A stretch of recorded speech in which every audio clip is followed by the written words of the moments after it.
Before we begin, if you're new to the channel, please subscribe to get notified of all our latest videos. And don't forget to click that like button to help with the YouTube algorithm. The IRS might be many things, all of which, incidentally, are inappropriate for printing, but we can't fault them on their determination. After all, they've drawn up a plan to continue collecting taxes in the aftermath of a nuclear attack.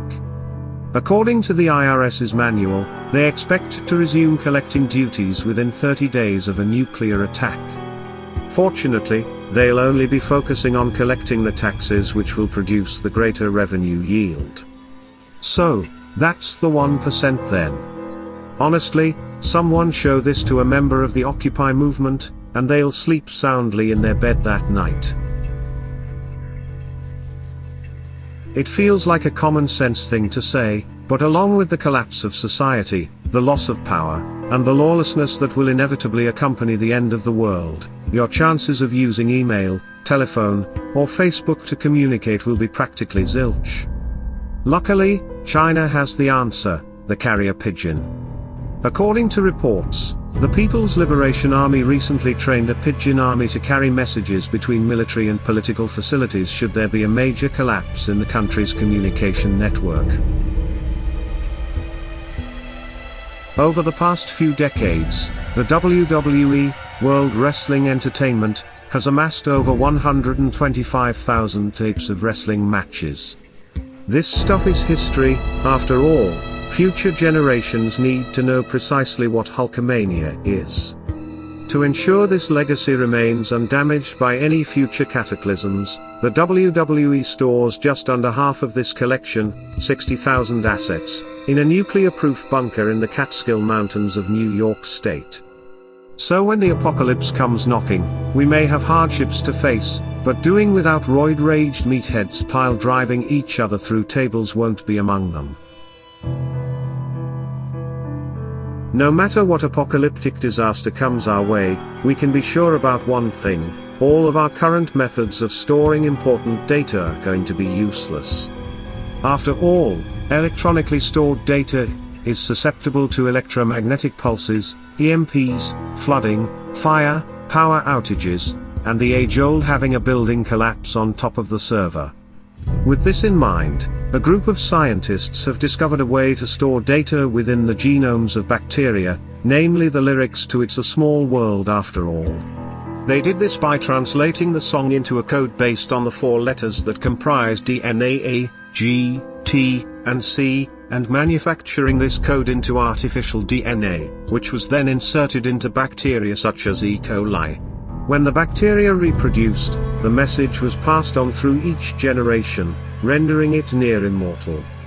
Even better, some types of bacteria can survive extreme conditions, such as those that you'd find in a post-apocalyptic wilderness. One of the most popular images of the post-apocalypse, thanks to movies like Mad Max, is that fuel will become a new currency. Forget money, gold, and diamonds. After mega smallpox comes to town, you'd better have some gasoline to barter with, or you're going hungry. Or maybe not. The thing about ethanol-based fuels like gasoline is that they have an expiration date. Ethanol is a hygroscopic chemical, meaning that it will attract and absorb water. However, putting as much as even 1 tablespoon of water into fuel will contaminate it and render it useless. Over time, the fuel will attract naturally occurring water. Guidance suggests that after you've put it into your car, it should be used within a month. Even when stored within airtight drums, it'll only last for 6 months. So what does this mean for us? Well, when we need fuel, we won't be able to get any by scavenging it from abandoned cars, unless they were only abandoned recently. We can't stockpile it either because no matter what we do, it's going to expire. But, what about the refineries? We hear you ask. The simple answer is, what refineries? Any incident that's capable of causing the collapse of human civilization isn't going to leave facilities like that in an operational state. If the refineries themselves aren't destroyed, the workforce will be either killed off or pretty reluctant to venture out of their bunkers. In 1955, under the auspices of Operation Teapot, the US government decided to test the effect of a nuclear explosion on commercially packaged beverages. Essentially, they dropped an atomic bomb on cans and bottles of soda and beer, all in the name of checking whether we'd still be able to get our drink on in the midst of nuclear winter. The results? Good, actually. Both the soda and beer were deemed to be of acceptable quality, although, depending on their proximity to the bomb, there might be a slight change in flavor, leaving the scientists to conclude that these drinks could easily serve as vital water sources. In the farthest depths of the Arctic archipelago, pretty close to the North Pole, lies the Svalbard Global Seed Vault. Built by Norway for the bargain price of $9 million, it's exactly what you'd imagine a supervillain's HQ would look like, if that supervillain happened to have a huge obsession with crop preservation. The complex, built to withstand nearly anything, is built 120 meters, about 400 feet, into a mountain, has a fully automated security system, and even a scanner to detect bombs potentially hidden in seed shipments. Inside, there's over 770,000 different seed samples, stored in temperatures of -18 Celsius, about 0 degrees Fahrenheit. The purpose of all this is to provide long-term storage for seeds, so in the event of a global disaster, we have a ready supply of seeds to rebuild agriculture. Until those seeds can mature, we'll have to find alternate means of feeding ourselves. For this, enter the Dutch Organization for Applied Scientific Research. They're currently exploring the applications for 3D food printing, using base materials which include algae, insects, and mealworms.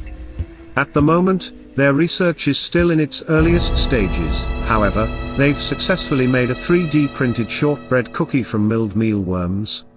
Of course, this work isn't being carried out for post-apocalyptic reasons. In fact, they're looking at 3D printing as a way of feeding astronauts a varied diet, but it's easy to see the applications for life after the end.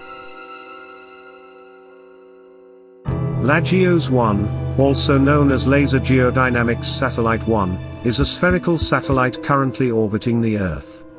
At present, it's tasked with helping to record information about tectonic plate movements, as well as the shape of the planet, by acting as a reflector for Earth-transmitted laser beams. If you're wondering, yes, that's why it looks like a pimped-out golf ball. But it has another mission. Thanks to Carl Sagan, the inside of LAGEOS 1 contains a plaque depicting Earth at 3 different points in time, 268 million years ago, when the continents were all one huge mass, the present day, when the satellite launched in 1976, and 8.4 million years from now. As a result, whoever finds the LAGEOS plaque when it lands back on Earth will be able to roughly establish the date by comparing a map of their Earth against the second and third LAGEOS maps. This summer, artist Christian von Hornsleth is planning to drop what he calls a DNA encapsulation sculpture into the Mariana Trench. That's a fancy way of saying a sculpture filled with samples of human DNA. Measuring 8 meters by 8 meters, 26 feet by 26 feet, this star-shaped sculpture is going to be packed with samples of human blood and hair taken from over 5,000 people from all over the world, sealed, and then dropped into the deepest part of ocean in the world. As well as being a piece of art, the purpose of this is simple: to preserve the human genome somewhere safe, Cthulhu notwithstanding. The surface of the sculpture is made from electro-polished, stainless steel, which will prevent rust from corroding and destroying it.